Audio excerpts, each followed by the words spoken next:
Okay, once again, maayong adlaw kaninyong tanan og welcome sa Kape at Balitang Agraryo. Karong adlaw atong hatagan og pasidungog ang usa ka ehemplo sa kakugi, kalig-on og determinasyon sa tunga sa mga hagit sa kinabuhi. Usa ka mag-uuma nga mihago, mipaningkamot or naningkamot ug sa katapusan nakabot ang kalampusan. Kauban nato karon si Manong Edwin Pilayo, usa ka buutan magpadayonon or mapadayonon og adunay dako nga pangandoy para sa iyang pamilya. Usa siya sa mga nakaangkon sa ilang individual title ilalom sa ginatawag nga support to parcelization of land for individual tithing or split. Base kana o usa kana sa proyekto sa Department of Agrarian Reform. Unsa kaha ang iyang kasinatian isip usa ka mag-uuma? Unsa ba ang kauban or kausaban sa iyang kinabuhi mga kabumbo?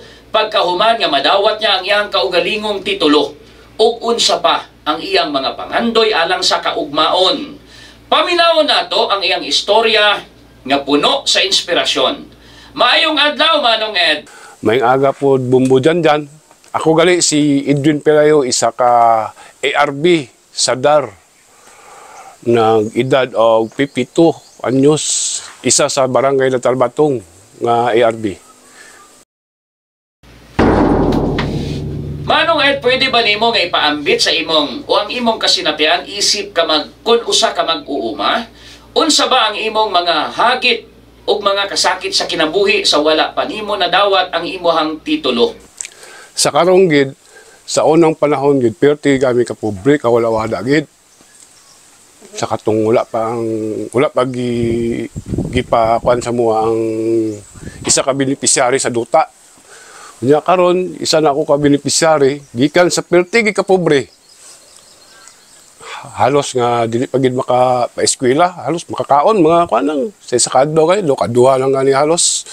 Sukad nga isa na ko ka ARB nga sa BOS. Dito na gitamnan ko sang mga lubi, mais, gulay. Kagkato naka-harvest man o nakapa-eskwela man sa mga kabataan. Okay? Kanusa ka nagsugod sa pagpananom ug unsa ang imong mga panginabuhi sa una? Nag-edad ko sang 35 gid. Pag minyo ko, nag-edad ko sang 28. Pagka 35, gibenepisyo sa amon ng duta. Nga isa ko ka beneficiary sang 2 hektaryas. Kato lang po nga sa kapobriho namon sa una, hantod nga develop na ko ang area, gitamnan ko sa mga lubi. Makitaan nyo man ang lubi tagas na. Pwede naman pang kupras-kupras. Amo nang nakapaeskwela sang bata ko. Unsa ang kalainan sa imong kahimtang isip usa ka tenan sa una ug karon nga ikaw na mismo ang tag-iya sa imong yuta? Di amo ni sa bumbu dyan nga ang tanom ko dati is gulay. Minsan gatubo pa ang lubi taga pataas. Ang amon nga mga kuan gapang tanom kami sang gulay, repolyo, nung mga atsal. Minsan nga gataas pang lubi, amon ang pangabuhian namon anay. Nalipay gid ko nga nabeneficiary po ko sa BOS. Sa karon bumbu dyan, ang amon nga ang akon gid nga kuan sa una sa pamilya ko is gapamugon lang.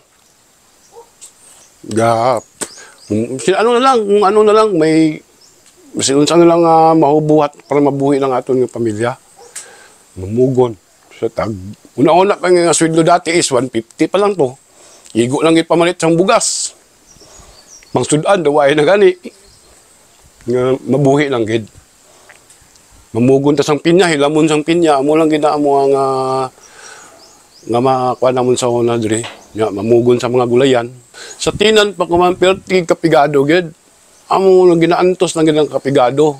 Ginaantos lang ginamon ni Mrs. nga masin gamay ang income at least masakto lang sa amon nga pamilya nga matigum-tiguman. Antod nga nakakuan ko sanduta nga benepisyo sa akon. Dito na naginahinay sang nagkakuan kapin pag ito ma'am nga nahatag sa amon ang title ni na gihatag ni President Bongbong to.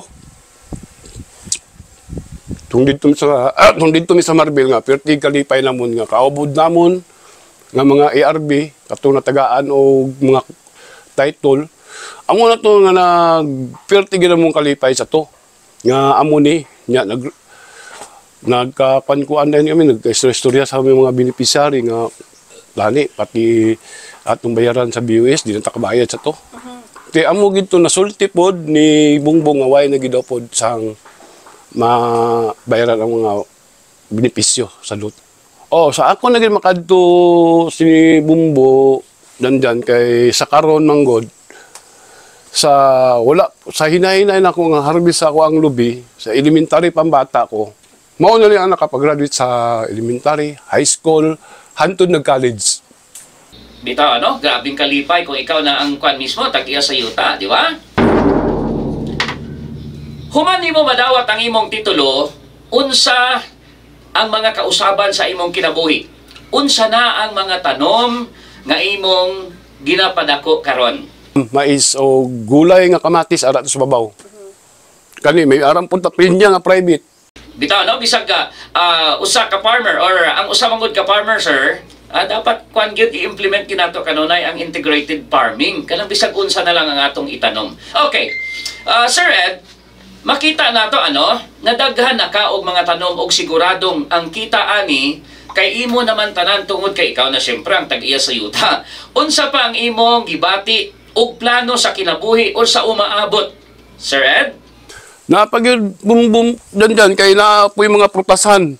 Gipasutan akong prutas, o kaning kapi. Dagan sa tanom, side sa lubi, ang ilalom is prutasan. Sagingan, maisan, o kapihan.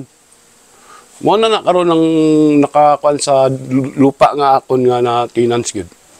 Yes. Sa mga una nato nga na-interview ano mga opisyal sa DAR, siyempre atong nadunggan nga the best gyud ng anaa na sa imo ang imuhang kaugaling title. Makahimo na ka bisag unsang gusto nimong himuon.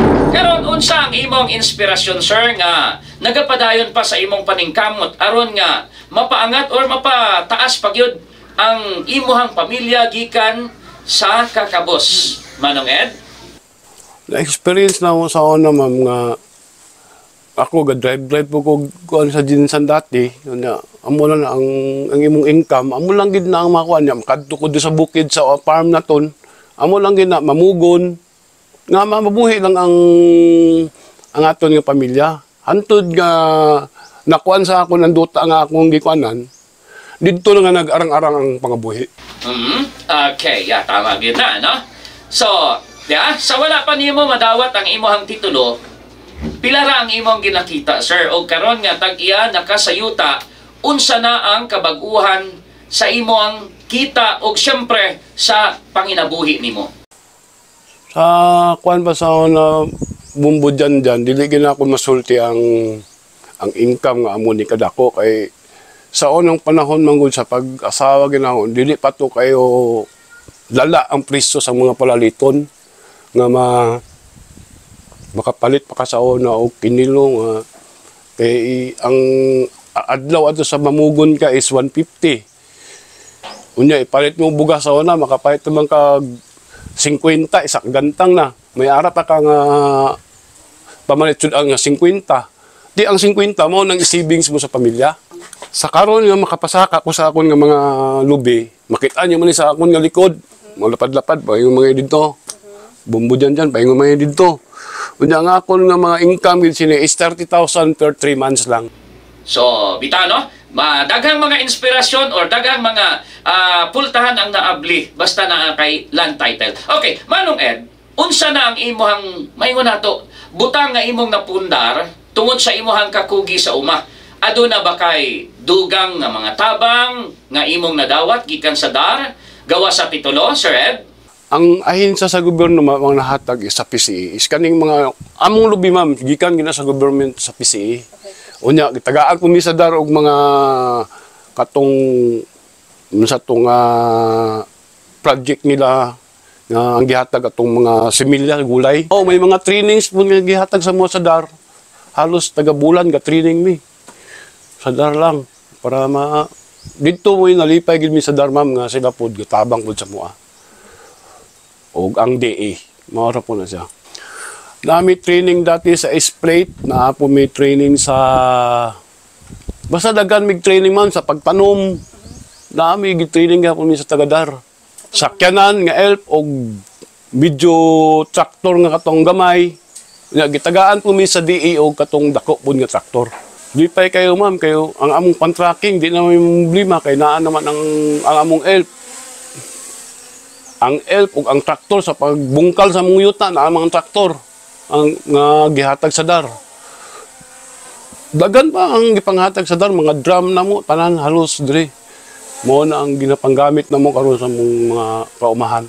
Mao na ang istorya ko bumbo dyan nga ang amon nga mga gipanghatag sa dar is naa naspusdan ginamon tanan. Naagid tanan sa dar ang among kalipay gyud kay tanan nga gipanghatag sa dar pusdan ginamo. Gikan sa sprayer, sa drum, sakyanan, traktor, mao na ginamon, mao nang nahatag sa dar. Dako kayong tabang sa mga mag-uuma. Okay, tagaan nato ikaw og higayon Sir Ed aron nga ipahayag nimo kung unsa pa ang imuhang gikinahanglan nga tabang gikan sa gobyerno labi na sa Department of Agrarian Reform aron nga mapalambo pa ang imong panginabuhi, Sir Ed? Manawagan ko sa akon nga mga mga ahinsa sa gobyerno kung ano pa ihatag sa aton. Kay isa nalipay gid mi nga gitagaan na gid mi og title. Isa gid na ka number 1.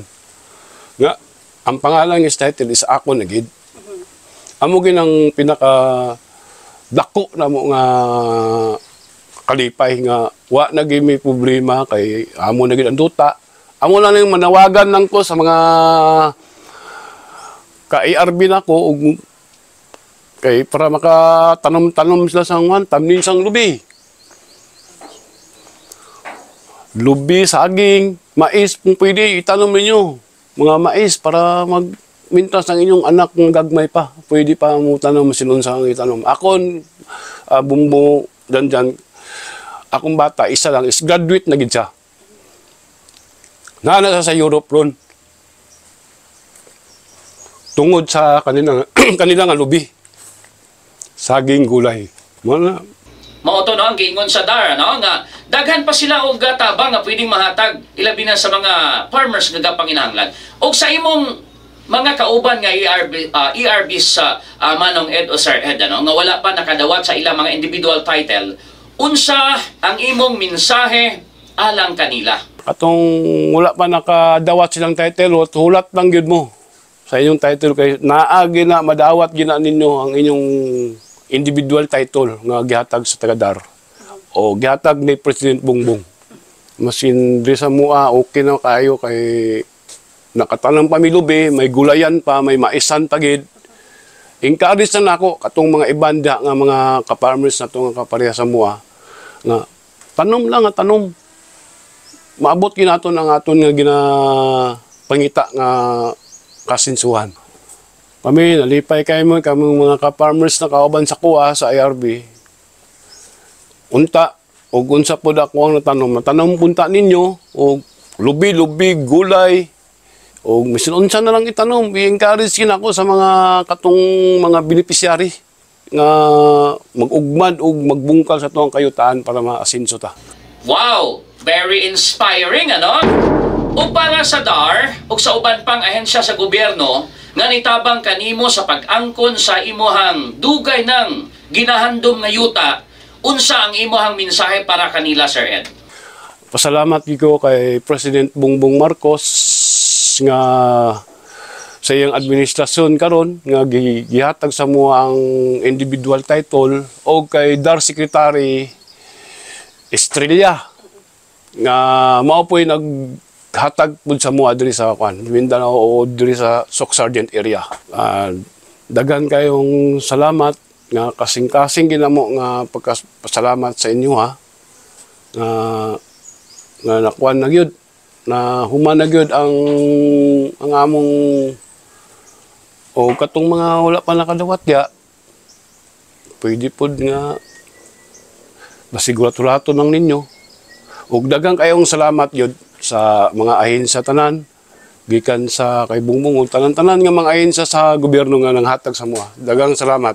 Daghang salamat sa pag-istorya nako karon o nasir po nako sa uban nga mga mag-uuma nga daghan gyud kayong salamat sa inyo o para o diha na lang gyud gutom ma'am. Itaw mga kabombo, no, dapat gid natong pasalamatan ang susama ni ini nga government agency, ang Department of Agrarian Reform, ang dar ninyo mga mag-uuma. Okay, daghang salamat ano Sir Ed, Mr. Ed Pilayo or Sir Edwin Pilayo sa imong pagpaambit ano sa imong istorya sa kinabuhi. Ang imong kakugi, pagpailob ug ang kadaugan sa pag-angkon sa imong individual title usa ka dako nga inspirasyon alang sa tanan. Hinaot nga kini makahatag ano og kusog, determinasyon sa ato ang mga tigpaminaw. Ilabi na sa ato ang mga mag-uuma. Alang sa ato ang mga agrarian reform beneficiaries kon ARBs nga wala pa nakadawat sa ilang mga individual title, ayaw mo pagduha-duha sa pagduol or pagbisita sa Department of Agrarian Reform. Okay? Andam kanunay ang ato ang ahensya sa pagtabang o pagpahibalo sa proseso o sa mga kinahanglan nato nga mga dokumento. Importante nga inyong mahibalan ang inyong katungod ug masiguro nga inyong madawat ang titulo nga para gayud kaninyo. Ang titulo sa yuta, usa ka dakong tabang alang sa inyong pamilya o kaugmaon siyempre. Magpadayon lang sa pagpaningkamot o pagsalig sa kaugalingon. Kay parehas kay Manong Ed, kay Sir Ed, ang inyong kakugi, magdala ka na og mas maayong kinabuhi. Daghang salamat og maayong adlaw kaninyong tanan.